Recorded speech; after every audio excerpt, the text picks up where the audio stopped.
Welcome, friends, to another edition of Economic Update, a weekly program devoted to the economic dimensions of our lives. I'm your host, Richard Wolff, and let's get right to the economic updates for today. I want to talk about the economic and sometimes the political consequences of that historic government shutdown in December and January just behind us. I think there were some things that happened and lessons to be learned that are fundamental to that historic event and to the future of the United States. I want to begin by pointing out that it revealed, that shutdown did, the gap between the people who quote-unquote lead the United States, both its economy and its politics, and the actual condition of the mass of people. Nothing was as stark as that in my mind. Let me just give you one example. The head of J.P. Morgan Chase, the country's largest bank, a man named Jamie Dimon, did an absolutely extraordinary thing midway through the shutdown. With great fanfare in front of the assembled cameras, he promised $1 million of his bank's money to aid the furloughed workers.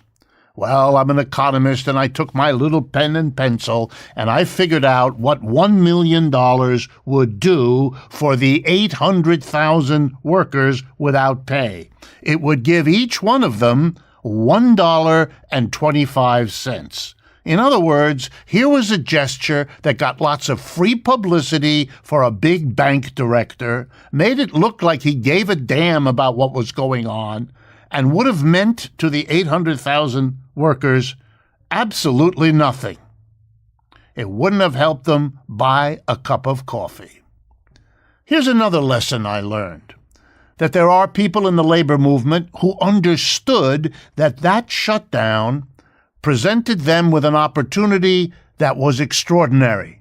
And even though they didn't grasp it, many of them, there were some who did, and they deserve a recognition. And I was helped in this by Bob Hennelly, a person who appears on this program often and who wrote a really good piece in Salon magazine about it.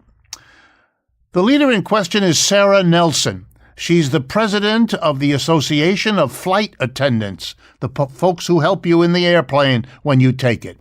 She got up in front of a meeting of the AFL-CIO last January 20th, held in honor of Martin Luther King. So he was speaking to union people about what they shared with Martin Luther King, and she said something very profound. We should have a general strike, she said. We should ask the working people of America to go out in solidarity with the 800,000 members of our fellow working class, to show our solidarity, to express our outrage that a dispute between two distant political party leaderships should be worked out on the backs of a burden for a month of unpaid workers like ourselves. The unions didn't follow up with her suggestion, but her suggestion is very important. And as if to drive the point home, one more lesson from the shutdown. There was enormous public support for those workers suffering through no fault of their own, not being paid for weeks on end. Lady Gaga interrupted a concert she was giving in Las Vegas in order to talk about it and received an enormous ovation from an appreciative crowd that understood. Why do I mention this? Because we missed, you, me, and all those who understand, we missed a chance to mobilize an enormous public outcry, a movement, an American version of France's Yellow Vests that could have been mobilized by the labor movement and by all the sympathizers who would have poured into the streets to show their anger, their dismay at imposing such burdens on 800,000 people. It was a moment missed, but if we realize that, we won't make that mistake again. I want to talk next about a closely related matter, and that is how in our declining capitalism that we are now living through, there are signs everywhere of change. Just like that shutdown gave us signs of the sort I just mentioned. The different set of signs, just as important, includes action by school teachers. The strike that we talked about at an earlier program of the Los Angeles teachers has now been won. And there are strikes planned or in the planning process in Oakland, California, and a particular one that interests me in Denver, Colorado. It's spreading, and that's very important. Teachers are learning from the pioneering efforts of the teachers in West Virginia, whose representatives we had on this program some months ago, and the others in Arkansas, in Kentucky, in states, 6 or 7 of them, that were big victory states for Donald Trump. The public school teachers said, no more cutting public services, no more paying us less money than a person gets who parks cars in a movie theater lot. Give us the recognition of the importance of what we do, which is not to say that parking cars is not important, but that training the children of our society is extremely important. Recognize that, support that. Those teachers took real risks, and they discovered in all those red states enormous public support, which is what the Los Angeles teachers discovered, and what is being discovered right now by the teachers in Denver. So this is an important lesson. The wind is shifting. There's a kind of waking up, as if from a long slumber, of public employees in this society. And the teachers are taking a leading position, which has happened before in history and is very important, because the teachers who are active are already models for their students. And the lesson will not be lost, and the long-term effects are profound. There was even another dimension of the struggle between the teachers and the city in Denver that is also a lesson to be learned. In Denver, the school board threatened the union that if they went on strike, the city would report the immigrant teachers to the immigration authorities. This was obviously done to intimidate, to scare, to split the teachers between those born in the United States and those with one or another immigrant status. Here's an important lesson, actually 2 lessons here. Number 1, it should remind you that employers are the ones who are very interested in immigrants. They're interested because they can often get the immigrant to work at a lower wage or salary than a native-born person. But that's not all. They're also interested in the immigrant because they have a hold on the immigrant. They can intimidate and scare the immigrant, just like the authorities in Denver did, and split them away from other workers and use them against the other workers. That's why the second important lesson is not only to understand how immigrants are used and who's responsible, but to understand that solidarity between immigrant workers and native-born American workers is very important for both of them. It is very important. And don't lose sight of the following fact as well.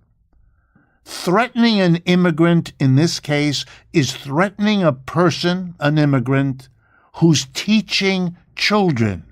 Not Mr. Trump's image of an immigrant who's got a crime problem or a drug problem or a disease problem. That's a hustle. That's a fakery. We're talking here about threatening a teacher who has given himself or herself the enormously important task of educating the next generation of our fellow citizens. That's who's being hurt by the scapegoating of immigrants who are not the cause and not the solution to the problems of a capitalism in decline. I want finally to mention briefly that an extraordinary event happened that I think also needs a moment's commentary. Elizabeth Warren, a candidate for president, has been going after a fellow named Tim Sloan, who's the CEO of the Wells Fargo Bank. She believes that the bank, having been caught doing literally every unethical and many illegal activities over the last several years, really even beyond what the other big banks did, which is saying a lot, that he oughtn't to be the head of a big bank. He has shown that he's not the one you want in such a powerful position. And while I understand her anger and I agree with her impulse, I must say I regret that she doesn't take it further. If you got rid of Mr. Sloan, but left in place all of the system that Mr. Sloan works in, whoever replaces Mr. Sloan will face the same set of inducements, the same set of rewards, the same set of risks that he did. And to expect a different outcome, to expect that the next one will not behave like all of the others did, strikes me as strange. Whatever you do to the people in charge now, if you don't change the system, replacing them with other people will not solve the problem. It never has. Well, we've come to the end of the first half of Economic Update, and I want to ask you and remind you, please make use of our websites. We update them and we add material to them all the time. democracyatwork.info. That's all one word, democracyatwork.info. And our second website, rdwolf with 2fs.com. Please also subscribe to our YouTube channel. It's a way of following and being able to access this program when it fits your schedule. We also remind you that by going to our websites, with a click of the button, you can follow us on Facebook, Twitter, and Instagram. And I want to particularly thank the Patreon community that supports us in ways that give us the resources and the support that enable us to produce this program. Patreon.com/economic update will get you there. Thank you very much. Stay with us. An interesting interview is right around the corner.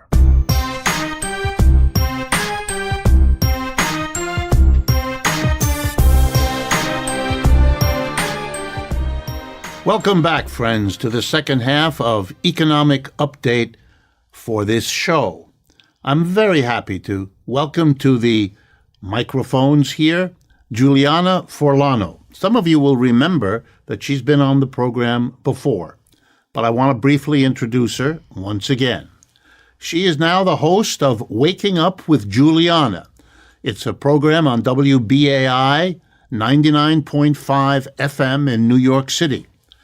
Every weekday morning at 7 o'clock, there she is, bringing people on with telephone calls, bringing guests on. It's a remarkable program, and I recommend it to you if you're in the greater New York area. She's also a senior correspondent for ACT TV, covering protests and political activism for that station. Julianna also writes and performs live and multimedia political and socially conscious comedy. You can follow her on Twitter at Julianna Forlano. That's with 2 N's, all one word. Welcome to the program. Thanks so Julianna. much for having me on. Well, as I've told you, and as I want our audience to know, I am really interested in exploring not just the big formal questions of economics, but all the things that make an economy work or not work that people don't talk about, although they should. And the one I want you to talk about are the problems that beset working mothers. Our society more and more demands that mothers work, that they don't stay in the home, that they add a whole set of responsibilities outside the home, usually adding them to the already long list of responsibilities inside, all the more if they're children. And the tensions and problems of that shape their lives, shape the economy, and that has to be talked about more than anything. So I want to open it up by asking you, what are the problems of what in Europe is called work-life balance? You know, how do you balance the competing demands on you? Well, first of all, thank you very much for having me on the show, and I hope I can do justice to the working mom's plight these days. And thanks for even bringing this topic up as something that's important to talk about. I don't hear about it enough. And every time I do hear about it, it helps. It helps to have this conversation because it's so secretive. And then moms, we feel guilty about everything. It just comes along. It's like you give birth and also guilt comes out. And we're always wondering, am I doing something wrong?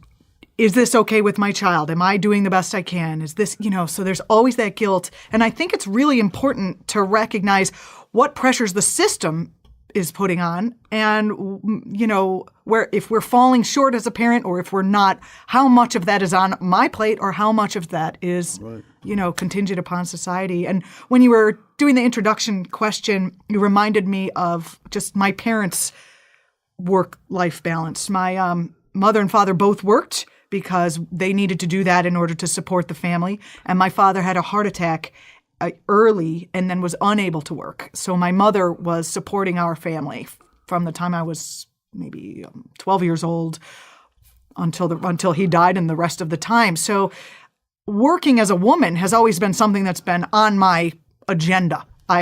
Something you saw in your mother every day. Exactly. Yeah. And I saw, you can be a mom and you can be a worker. But it wasn't until I had my own children that I could see that the stresses that she was under, how they flowed back onto me. And now I'm a working mom and those same stresses flow onto my children. And it's really hard to see that, you know? In our society, it's still the case, right? That somehow, without it ever being said, the woman has the major responsibility for the child or the children, which means that even if you're both husband and wife or partners are both working outside, and maybe let's say equivalently, it's not equivalent when you come home. So that, the extra work that the female of the species is asked to do puts all kinds of strains. You hear women talking about the anxiety they feel relative to the child if they're busy working. And you hear that a lot more in my experience than you hear a man doing it. So I kind of wanted to pull out from you some sense of your feelings about whether men and women are managing these conflicting No, it's tendencies. absolutely different. I mean, I can't speak for every group. Obviously, there's going to be. But I think that women have the emotional burden of being that emotional connection in that special way that is a mother to the child. And that burden continues around the clock. You don't go to work and leave it at home. It's with you all the time. And it's not a burden. I mean, that's a terrible word, like, it's killing me. But, it's there and it changes you as a human being. Your baby is how old? She's 2.5. 2.5. She's in what the Norwegians, I think, call the testing phase. They call it the terrible twos here, but the boundary pushing phase. But, my husband is very helpful around the house. He doesn't have sort of an old time idea of division of labor. He cooks, he cleans, he does the cat box. I mean, God bless him. And so, but still there's this division of labor that he cannot do because he's the father and I'm the mother. So that labor is always with me. I don't know if that makes sense, but I've always felt that way. Also, just it's not like he's going to breastfeed. He would, my husband, if he could have, but he couldn't do that. So there's this connection there that's just something that's innate to it. And you don't get to leave it at home. And how does it, can you tell us a little more how it affects you? I mean, that you take it with you to your job impacts your work life how? That's sort of wondering. I don't want to do a disservice to women who are mothers in the workplace. For sure. I think it actually expands us as people, and I think to create the opportunity for further compassion, could make a workforce actually far more wonderful than it doesn't necessarily have to be a drag.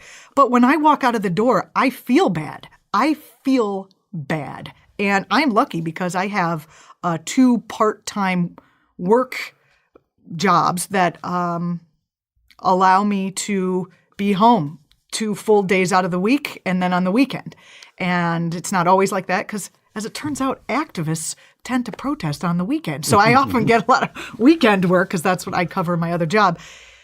But, a lot of my friends had to make a choice, either lose half of the family's income or not see their kid for 40 to 60 hours a week and basically have someone else, a whole nother economy of nannies, of daycares, whatever the case may be, raising their children. This is another problem that comes down to economics. I moved out of Syracuse, New York, because the job economy in Syracuse, New York is pretty abysmal, especially for journalists. I think there's like 3 up there, and that's it. And so moving to another place, now I'm far away from my family. I don't see them as often. There's no one to call for help, basically, that you don't pay, who's not just hopefully a friendly neighbor or something like that. But it's not the same. And that is driven by economics. I mean, you know, that whole upstate New York area was just destroyed by NAFTA. Still is, yeah. And I think that really affects the children, too. They don't have access to their grandparents as if they were another parent or an aunt, as if it was an additional person. And that who lived around the corner Exactly. or elsewhere in the building or something. Yeah. I do have some family members in Queens, and we go there quite a bit. And, in Brooklyn, there is still the opportunity in some ethnic enclaves to all live on the same street or have a multifamily home or something where you can do that. But it's really rare and far between. And there's an emotional toll on me because I was brought up with Nonna 10 minutes down the street, Grandma half an hour away, uncles, aunts, cousins, all around. Not close. Right in the house. We lived in like the suburbs, but not far away. And here we don't have that. And that increases the tension level for a mother because I think mothers want to know that their kids are going to be safe and protected and enveloped in love beyond what the mother can give. And,